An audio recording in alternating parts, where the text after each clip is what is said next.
እኔስ ልጆቼን ይዤ የት ነው የምወድቀው? የት ነው የምሄደው? ምን መሄጃ አለኝ?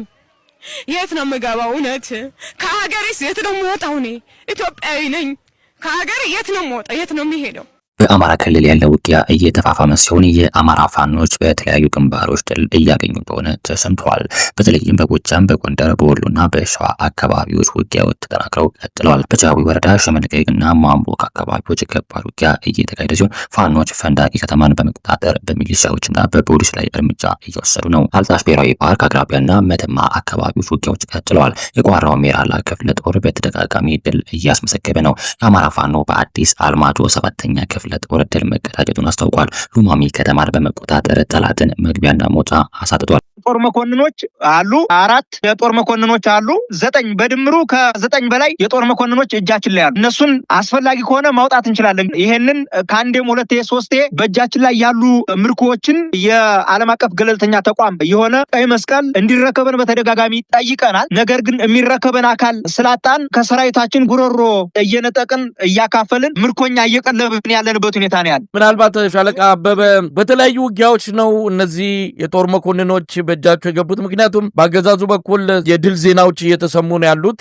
ዛሬም በተለያዩ ግንባሮች በርካታ የጽንፈኛውን ይላሉ እንግዲህ ጽንፈኛው የሚሉት የፋኖ ታጣቂዎችን ነው ደምስሰናል፣ ድል በድል ሆነናል ነው። በተለያየ ውጊያ ነው የያዛቸዋቸው። እነዚህን ዝርዝሩ ነገር አለ መረጃው? አዎ በትክክል በተለያየ የአውደ ውጊያ ጊዜ ነው እነዚህን ምርኮኞች በቁጥጥር ስር ያዋልናቸው። በተለያየ ጊዜ ነው። ለአብነት እንኳን መጥቀስ ቢቻል በቀወት ወረዳ ታቻራሞና ለያራሞ ላይ ባደረግነው ትንቅንቅ በርካታ የስርዓቱ አገልጋይ የጦር መኮንኖች በርካታ እግረኛ ሰራዊት ማርከናል። የተወሰኑትን ሚዲያ ላይ አውለናል። በጣም በርካታውን ግን ሚዲያ ላይ አላዋልነው። እውነት ለመናገር የአማራ ፋኖ ሸዋ ጠቅላይ ግዛት እዝ በርካታ ድሎችን ተጎናጽፈን በርካታ ጀብዶችን ፈጽመን በፈጸምነው ጀብድ ልክ ያልተነገረለት ጦር ያልተነገረለት ተቋም ቢኖር የአማራ ፋኖ ሸዋ ጠቅላይ ግዛት እዝ ጠላትን በከባድ ሁኔታ ትልቅ ኪሳራ ያደረስንበት ስለሆነ ደመሰስናቸው፣ አጠፋናቸው የሚል የውሸት ፕሮፓጋንዳ ሲነዛና ያለን በጣም በሚገርም ሁኔታ በትናንትናው ዕለት ራሱ ያየሁት የማረክነውን የመከላከያ የጦር መኮንን ዛሬ ስንት ወር የተያዘ ነው ምናምን እያሉ ሶሻል ሚዲያ ላይ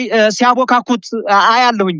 ነገር ግን የስርዓቱ አገልጋይ የሆኑ የሶሻል ሚዲያ ባለቤቶች እንኳን አምነዋል። የሰራናቸው በርካታ ስራዎች አሉ። አሁን በትናንትናው ዕለት እንኳን የያዝነው የጦር መኮንን አንድ ብቻ አይደለም፣ በርካታ የጦር መኮንኖች በእጃችን እየገቡ ነው። እኔ ይዛቸዋለሁ። ይሄንን ተጋድሏችንን አጠናክረን ነው የምንቀጥለው። የብልጽግና ካቢኔን፣ የብልጽግና ካድሬን፣ የብልጽግና አገልጋይ የሆነ ወንበር ጠባቂን ወንበር አስጠባቂን በማስወገድ ረገድ ከፍተኛውን ሚና የአንበሳውን ድርሻ ወስዶ ታሪክ ደረጃ ሊቀመጥ የሚችለው እንኳን የአማራ ፋኖ ሸዋ ጠቅላይ ግዛት የሀገር ዳር ድንበር በጀግንነት መጠበቅ የሚገባው መከላከያ ሰራዊታችን የአንድ ቡድን ስልጣን ለማስጠበቅ በርስ በርስ ጦርነት የአማራን ሕዝብ የህልውና ትግል በሚያደርጉ እንቁ አርበኞች በየመንደሩ ክብሩን ጥሎ እንዲዋረድ ያደረጋችሁት መከላከያ ሰራዊት ለምን የሚል ጥያቄ ጠይቋል። የዚህ ስርዓት ልሳን እንደሆነ ይታወቃል። እነዚህ የስርዓቱ ልሳኖች እንኳን ስራችንን ጠንቅቀው ያውቁታል። ሁሉ ጊዜ የሚከታተሉን እነሱ ናቸው ማለት ይቻላል። ሚያዝያ 9 ቀን 2017 ዓ.ም በምስራቅ ጎጃም ዞን ናጫዊ ካራ ወረዳ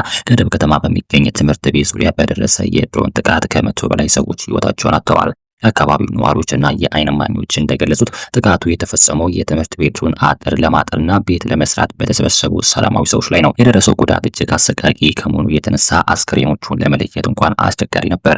አብዛኞቹ ተጎጂዎች ወጣቶች ሲሆኑ ከ50 በላይ አስክሬኖች በአንድ መቃብር ውስጥ በጅምላ ተቀብሯል። የአካባቢው ነዋሪዎች መንግስት በአካባቢ ያለውን ጸጥታ እንዲያስከብር እየጠየቁ ሲሆን ለተጎጂዎቹም አስፈላጊውን ድጋፍ እንዲደረግላቸው አሳስቧል። ጦርነቱ የአማራ ልዩ ኃይል ወደ ፌዴራል መንግስት ለማካለል በመንግስት የተወሰዱ እርምጃ ተከትሎ እየተቀሰቀሰ ነው ማለት ይቻላል። ይህም የአማራን ብሔርተኝነትን በማነሳሳት ከፍተኛ ተቃውሞ አስከትሏል። የአማራ ፋኖ በመባል የሚታወቁ ታጣቂዎች ከመንግስት ኃይሎች ጋር ግጭት ውስጥ ገብተዋል። በአሁኑ ጊዜ በአማራ ክልል ያለው ሁኔታ ምን ይመስላል? ጦርነቱ በተለያዩ ግንባሮች እየተካሄዱ ሲሆን ሁለቱም ወገኖች ከፍተኛ ኪሳራ እየደረሰባቸው ነው። ለምን መሬት ላይ የወረደ ስራ እንደምንሰራ ያውቃሉ፣ ይፈሩናል። እኛ ብልጽግናን አምርረን የምንጠላ የብልጽግና ራስ ምታት፣ የብልጽግና ቀበርቾ፣ የብልጽግና ፍቱን መድኃኒት የአማራ ፋኖ ሸዋ ጠቅላይ ግዛት እዝ እንግዲህ በዛሬው ዕለት እንኳን ያደረግናቸው የአማራ ፋኖ ሸዋ ጠቅላይ ግዛት አጼ አምደ ጽዮን ኮር አጼ ምኒልክ ክፍለ ጦር ዳግማዊ ምኒልክ ክፍለ ጦር ዛሬ ዘመሮ ከተማ ላይ በመግባት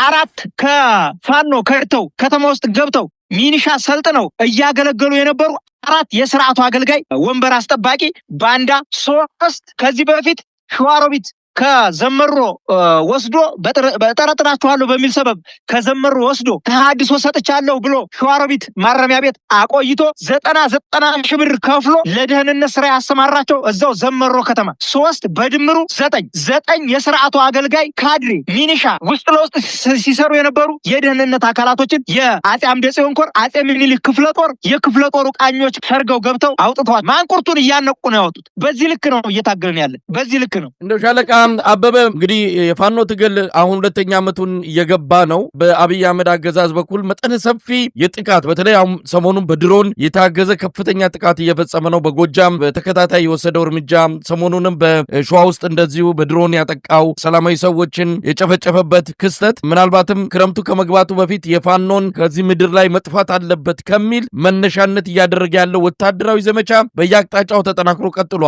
እንደው ለዚህ አዲስ ዙር ጥቃት ክረምት ከመግባቱ በፊት አጠፋችኋለሁ ብሎ ስለተነሳበት ወቅታዊው እንቅስቃሴው ምን ያህል እንደው ተዘጋጅታችኋል? በምንስ ያህል ይህንን እየመከታችሁ ነው ያላችሁ? ምናልባት አሁን ወቅታዊ ቁመናችንን ስርዓቱ ያወቀው አልመሰለኝ። እሱን በሚገዳደር ደረጃ በሚከላከል ደረጃ ሳይሆን ማጥቃት በሚችል አቋም ላይ ነው የምንገኘው። አሁን እንደ አማራ ፋኖ ህዝባዊ ድርጅት ሸዋ ጠቅላይ ግዛት ህዝብ በከባድ ሁኔታ ዝግጅታችንን አጠናቀር የስርዓቱን እንቅስቃሴ በአይነ ቁራኛ በንስር አይን እየተከታተልን ያለንበት ሁኔታ ነው ያለ። በተለይም በጎጃም፣ በጎንደር፣ በወሎና በሸዋ አካባቢዎች ከፍተኛ ውጊያዎች ተከስተዋል።